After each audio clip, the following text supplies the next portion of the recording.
हमारे साथ वैभव हैं फोन लाइन पर। वैभव नमस्कार, कहाँ से बोल रहे हैं सर आप? हाँ मैडम, मैं पूना से बात कर रहा हूँ। पूना से।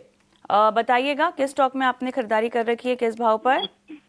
मैंने टाटा मोटर्स खरीदा था 1080 से। अभी 2 साल रुक सकता हूँ। आपकी बाइंग प्राइस क्या है सर? 1080। 1080। और आपने कितना कहा आप रुकेंगे? 1 से 2 साल तक रुक सकता हूँ मैं। 2 साल आप रुकना चाहते हैं? 500 क्वान्टिटी है। 500 क्वांटिटी है। ऑलराइट। तेजस, बहुत ऊंची बाइंग प्राइस है इनकी और ऑलमोस्ट अगर हम एक महीने का दायरा भी देखें तो 780 के ऊपर ये गया नहीं है पिछले एक महीने में भी। अब बताइएगा, ये तो 2 साल का समय भी देना चाहते हैं, लेकिन जैसे कि हमने इसके 52 हफ्ते का लो देखा लगभग 667 का, और पिछले एक महीने में दायरे में ही घूम रहा है। आप इनको क्या रिकमेंडेशन देंगे? देखिए, इनका लंबी अवधि का नजरिया है, तो मेरे हिसाब से लंबी अवधि का नजरिया है तो यहाँ से अगर कोई करेक्शन आता है और स्टॉक अगर 640 650 के करीबन आता है तो इसमें एक एवरेज कर सकते हैं 585 का स्टॉप लॉस लगा के।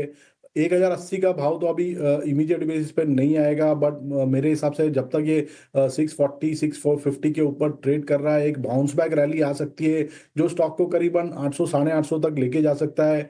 तो अगर इनके पास अगर और एवरेज करने के लिए पैसे हैं तो करीबन 646 50 के करीबन एवरेज कर सकते हैं विद स्टॉप लॉस बिलो 585। और इसमें जो लक्ष्य रहेगा 3 से 6 महीने के हिसाब से वो रहेगा 800 850 का। ठीक होगा। चलिए, तो ये है राय आपको टाटा मोटर्स पर मिलती हुई। चलिए यूट्यूब से एक सवाल लेते हैं। मोहम्मद वसीम का सवाल हमारे पास है और इन्होंने टाटा पावर पे राय जाननी चाहिए। टाटा पावर की बाइंग प्राइस एक बार मैं बता दूं इनकी, इन्होंने 370 के भाव पे खरीदारी की हुई है। फिलहाल हम देख रहे हैं कि जो है 336 के पास इस वक्त टाटा पावर। लक्ष्मीकांत जी, टाटा पावर पे क्या राय बन रही है? 370 की वसीम की बाइंग है। फ्राइडे को यहाँ पर हमें एक इन्वर्टेड पोल एंड फ्लैग का ब्रेकडाउन देखने को मिला था और जो आरएसआई है वहां पर भी नेगेटिव क्रॉसओवर आता हुआ दिखाई दे रहा है। हालांकि एक शॉर्ट टर्म पुलबैक का उम्मीद किया जा सकता है करंट लेवल से भी। तो यहाँ से जो लेवल्स नजर आ रहे हैं वो आ रहे हैं 360 तक। अगर 360 के ऊपर क्लोजिंग होता है देन आफ्टर हमें 385 से लेकर 400 के लेवल्स हम देख सकते हैं टाटा मोटर्स में। मुझे लगता है कि 320 के स्टॉप लॉस के साथ ये होल्ड रख सकते हैं और थ्री जो फर्स्ट हर्डल है वो 360 के आसपास है। उसके ऊपर अगर ये निकलता है तो वहां से 385 तक के लेवल्स हम टाटा मोट पावर में आने वाले समय में देख सकते हैं। ये इम्पोर्टेंट लेवल्स टाटा पावर के जो है लक्ष्मीकांत जी बताते हुए, लेकिन अब हम चलते हैं जसराज जी का दूसरा सवाल है, ये भी जो है यूट्यूब से ही है। यहाँ पे टीटागढ़ में इन्होंने 50 क्वांटिटी शेयर्स की खरीदारी की। इनकी जो बाइंग लेवल्स है वो 1527 की है। और देखा जाए तो टीटागढ़ के ओवरऑल रिजल्ट्स भी थोड़े मिक्स सेट ऑफ नंबर्स देखने मिले थे और करेक्शंस भी आई थी। इस बजट में देखें तो ट्रेन या रेलवे सेगमेंट में उतना कुछ बड़ा कैपेक्स या कुछ बड़ा अनाउंसमेंट भी नहीं आया था। बाइंग लेवल से देखें तो ऑलमोस्ट 40-50% जो है आप कह सकते हैं गिरावट देखने मिली है। तो करंट लेवल्स पे क्या स्टॉप लॉस लगा के एग्जिट करना चाहिए?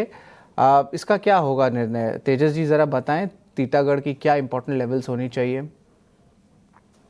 देखिए, टीटागढ़ वैगन की बात करें तो स्टॉक में एक लगातार लोअर टॉप लोअर बॉटम के फॉर्मेशन बना रहा है और 20 दिन और 50 दिन की मूविंग एवरेज को सरपास ही नहीं कर पा रहा है।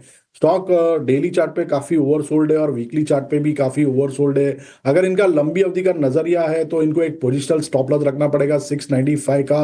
और जब भी कोई पुल बैक रैली आती है, maybe stock pull back rally में अगर इसकी 20 दिन की मूविंग एवरेज टेस्ट करेगा तो 905 तक के लेवल आ सकता है और वो सरपास किया तो 1000 तक के भी लेवल आ सकते हैं। तो वहां पे उनको एग्जिट करना चाहिए। तो पोजिशनली 695 के स्टॉप लॉस से बने रहिए अगर इनका एक से ज्यादा लंबी अवधि का नजरिया है तो।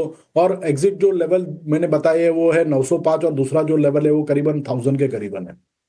905 या और दूसरा लेवल जो बताया जा रहा है जिसकी तरफ से वो 1000 का है टीटागढ़ रेल में। हम